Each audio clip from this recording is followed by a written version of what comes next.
दोस्तों 01 का जो फॉल्ट है ये ओवरलोड का है। 01 का सलूशन कैसे करेंगे, ये बहुत ही आसान है।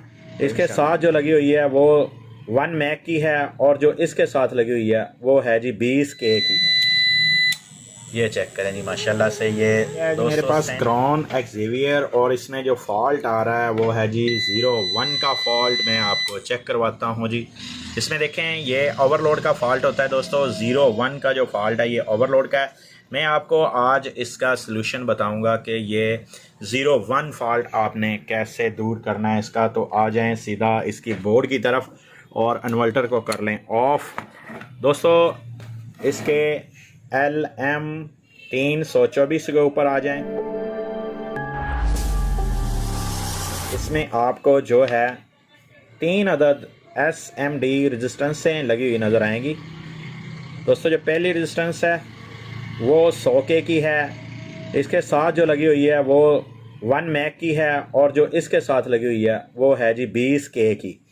30C इसका कोड है, ये 20K की है और 01E 1 मैक की है और 01D 100K की है। तो दोस्तों ये तीनों रेजिस्टेंसें आपने करनी है रिप्लेस। तो मैं करता हूँ इनको रिप्लेस और रिप्लेस करने के बाद मैं आपको यही इन्वर्टर 01 के फॉल्ट में जो मेरे पास आया है इसका करते हैं हल। सलूशन 01 का सलूशन कैसे करेंगे, ये बहुत ही आसान है। तो इंशाल्लाह मैं आपको आपने ये 3 अदद और रेजिस्टेंसें रिप्लेस करनी है। ये देखें मैंने रिप्लेस कर दी हैं और से चेक करें, ये तीनों की तीनों मैंने नई इंस्टॉल कर दी हैं। ठीक हो गया जी। अब जो है मैं आपको इसको ऑन करके चेक करवाता हूँ। 3 रेजिस्टेंस से रिप्लेस करें और रिज़ल्ट आपके सामने ये चेक करें जी माशाल्लाह से। ये 237 वोल्ट आउटपुट इसने हमें दिखा दिया है।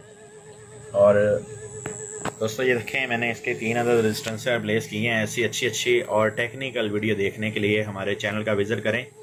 इंशाल्लाह आपको ऐसी अच्छी और टेक्निकल वीडियो देखने को ज़रूर मिलेगी।